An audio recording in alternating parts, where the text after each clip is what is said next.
En el contexto de la meditación hay un término que está muy conectado y que a veces lo utilizamos incluso a manera sinónima. Decimos voy a hacer silencio, que en el fondo estoy diciendo voy a meditar.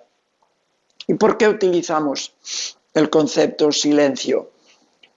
Porque expresaría a diferentes niveles este vaciamiento del cual hablábamos cuando hablábamos de la meditación.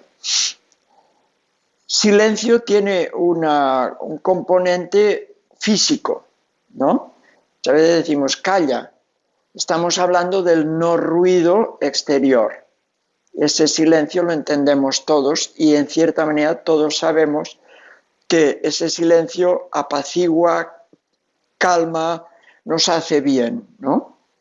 El ruido es vida que genera vida, pero que muchas veces genera vida tensa. En cambio, el silencio calma, aplaca la naturaleza cuando está en silencio, que a veces no lo está, también tiene su propio ruido, con la lluvia, los truenos, los rayos, el viento.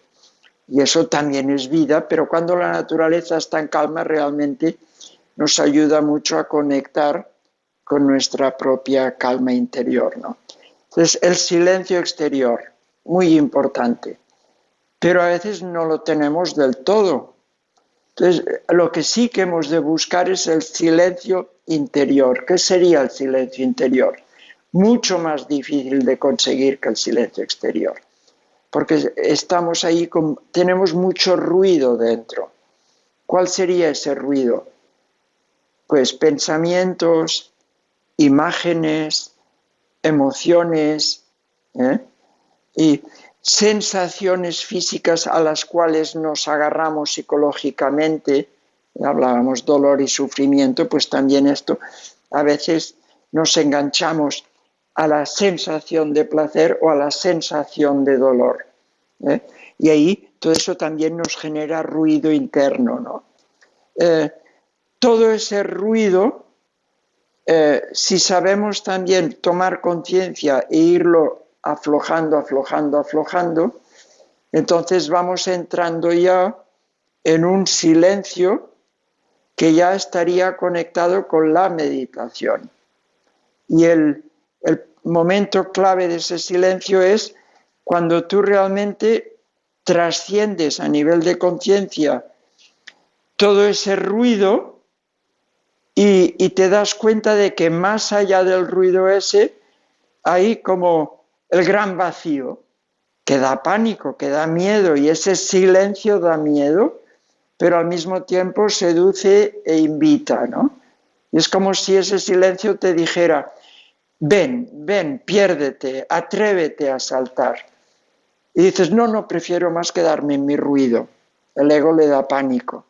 Pero cuando tienes el suficiente valor para decir, me tiro a ese silencio, a ese vacío, que puede aparecer como amenazante, porque aparece como si te hubieras de diluir, como si te hubieras de desaparecer.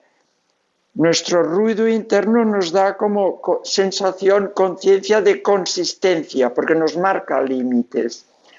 En cambio, cuando entramos en ese callar, los límites se difuminan y ¿qué queda de mí?